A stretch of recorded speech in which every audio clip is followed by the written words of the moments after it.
je m'appelle Agrikono Cynthia, j'ai 15 ans. Je suis au groupe primaire CM2 et on nous apprend les histoires de Bénin, comment le Bénin a été, comment les présidents du Bénin, quels sont les premiers présidents du Bénin, on nous apprend tout ça là pour se présenter au CEP. Pour se présenter au CEP, fin de primaire. Comment j'arrive à lire? Quand j'avais l'âge de 6 ans, j'étais placée chez une dame qui vend et je suis chez elle. J'ai envie tellement d'aller à l'école. J'ai tellement envie et je les demandais à plusieurs reprises d'aller à l'école, mais ils n'acceptent pas. Ils disent, si tu veux aller, si tu pars à l'école, tu vas s'en occuper de notre travail. Donc tu ne peux pas aller. Tu dois rester à la maison pour nous aider. Je me suis dit, mais vraiment j'ai envie, mais je ne peux pas. Je ne peux pas, voilà que personne ne veut m'aider. Et il y a une petite fille de la dame qui est au CI et qui apprend, qui a un maître d'études qui vient l'aider à la maison. On lui apprend les alphabétiques français, les syllabations. Et quand ils apprennent ça, parce que l'enfant est au CI, elles ne connaissent rien, c'est maintenant qu'elle vient apprendre les choses. Et comme on lui apprend, moi aussi, je commence par apprendre avec eux. Quand on dit A, c'est ça. Quand tu vois ça, il faut savoir que c'est A. N'importe où que tu trouves ça, il faut savoir que c'est A. Moi aussi, je garde ça dans ma tête une fois de bon. Et puis, je me suis dit, n'importe où je suis, n'importe où je vais trouver ça, je saurai que c'est A. Et quand on apprend auto, ata, si tu vois A et P plus A, il faut savoir que c'est pas. Si tu vois P, A, il faut savoir que c'est papa. Quand on apprend tout ça, moi aussi je garde ça. Et je dis, quand on voit ça, avec ça, c'est ça qu'on lit. C'est comme ça qu'on lit. Et moi, je garde ça comme ça. Des années, j'étais là, quelques années après, j'étais quichée chez la dame. Je ne sais pas ce qui s'est passé. Bon, avec des discussions, j'étais quichée chez la dame. J'étais chez ma maman, je lui ai dit que j'ai envie d'aller à l'école. Ma maman m'a dit, mais vraiment ma fille, j'ai envie de t'inscrire à l'école, mais voilà que je n'ai pas d'aide. Il n'y a pas d'autrement pour t'inscrire à l'école. Tu es obligé d'apprendre un métier ou de rester au village. Et quelques années après, parce que les filles du village, après l'âge de 13 ans, ils se marient, ils tombent enceintes, ils s'enfantent. Mais quand moi je vois ça, ça ne m'intéresse pas du tout et que j'ai dit à ma maman que je suis obligée de quitter du village. Parce qu'en voyant ça, c'est triste pour moi. Et je n'ai pas envie de faire ça, j'ai envie d'aller à l'école. Et ma maman est allée voir une dame chez qui je suis maintenant, que ma fille, qu'elle a une fille qui veut aller à Cotonou. Voilà que la dame aussi a besoin d'une fille pour l'aider à la maison. Et la dame m'a demandé, lui et son mari m'ont demandé, mais toi, qu'est-ce que tu veux faire dans ta vie? J'ai dit, j'ai envie d'aller à l'école. Ils ont dit, vraiment, tu es sûr que tu veux aller à l'école? Et j'ai dit, oui, ils ont dit, mais si tu as vraiment envie, on verra. Et ils m'ont emmené à Cotonou. Maintenant, petit à petit, les années passèrent. Mais vous m'avez dit que je vais aller à l'école, non? Mais depuis des années, mais je ne vois rien. Ils m'ont dit, toi, tu vas aller, tes parents m'ont remis de l'argent pour t'inscrire à l'école. Ne me dis pas ça et jamais. Ça soit la première et la dernière fois que j'entends ça. Il ne faut plus dire ça. Je me suis dit, je n'ai rien, je ne peux rien faire. Car ce sont eux qui peuvent m'aider. Voilà ce qu'ils disent. Je suis obligée de rester comme ça. Un jour, je pensais ça tellement car j'ai envie d'aller à l'école. J'ai tellement envie. Et je priais le bon Dieu de m'aider car j'ai envie d'aller à l'école.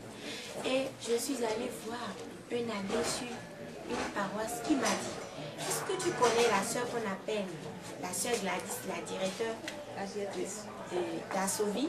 J'ai dit non, je ne connais pas. Il m'a dit, je vais te faire approcher d'elle et tu vas lui expliquer un peu tes situations et on va améliorer les choses. J'ai dit d'accord.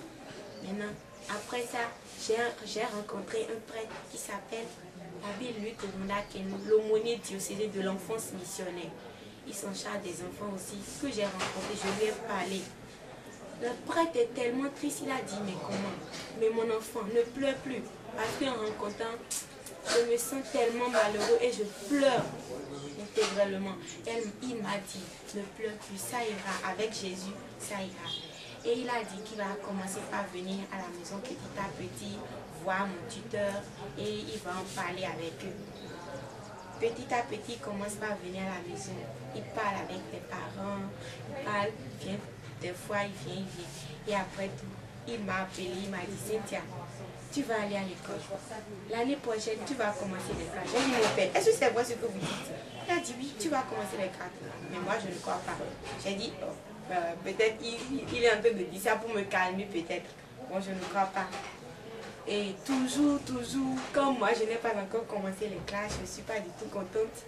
Parce que ça me plaît. On me dit ça par la bouche. Et comme je n'ai pas encore commencé, je ne crois pas. Et il y a un jour que je suis allée sur la paroisse et la directrice d'Assovi est venue. Et l'abbé qui m'avait parlé d'elle a dit, Cynthia, voici la sœur dont je t'avais parlé. J'ai dit, ah, c'est elle.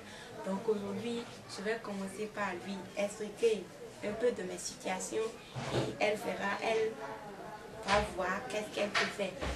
Je lui ai expliqué les situations, toutes les choses, comment les choses se passent. Elle a dit, bon, sans l'envie de mon tuteur et ma tutrice, qu'elle ne peut rien faire, mais quand même, elle va essayer de voir. Comme elle a dit ça, dans l'ensemble, lui et le père, ils parlent et ils s'approchent de mon tuteur, de ma tutrice, et un jour, ils se sont rassemblés, ils m'ont appelé. Ils ont dit, Cynthia, maintenant tu vas commencer les classes. Et mon tuteur, en ce moment, mon tuteur et ma tutrice m'ont dit, mais toi, tu as envie d'aller à l'école, mais tu ne nous avais pas dit. J'ai dit, oh, je ne savais pas. Oh, je les ai disais toujours, mais ils refusaient. Et quand ils ont vu le père et la soeur, ils ont dit, mais il fallait nous dire ça avant, tu n'as rien dit. J'ai dit, d'accord, moi aussi je ne le savais pas. Les infirmiers, ils ont décidé, ils ont dit que l'année prochaine, tu vas commencer la classe. C'est à ce moment-là que l'année passée, 2008, on m'a inscrit à l'école accélérée Saint-Joseph qui est dans l'église Zobo, Saint-Antoine de Padoue. Ils font 3 ans pour se présenter au CEP. Et première année, ils font CP, deuxième année, CE2, troisième année, CM2. On m'a inscrit à la première classe et je ne suis plus dans cet état. Et je les ai dit de me faire déplacer. On m'a placé au niveau 2. J'ai commencé les cours et je suis toujours la première de ma classe que la sœur, la directrice et le père aussi dit. Le jour que je veux commencer, ils m'ont dit, si tu n'es pas la première, le jour que je saurai que tu es la deuxième, la classe va arrêter le jour-là. J'ai dit d'accord, au nom de Jésus, je serai la première. Et je suis la première durant toute l'année. Ils sont tellement contents de moi. Ils m'ont demandé, qu'est-ce que tu veux dire, moi, tout ce que tu fais, je t'achète. La sœur est là. Si j'ai besoin de quelque chose, elle m'achète ou elle me donne de l'argent pour le faire. Le père aussi. Et je les appelle papa et maman. Parce qu'ils m'aiment tellement et je suis tellement contente d'être heureux. Maintenant, aujourd'hui, je me sens heureuse. Quand je suis inscrite à l'école, je me suis dit, maintenant, aujourd'hui, je suis comme les autres enfants. Et demain, j'aurai mon avenir.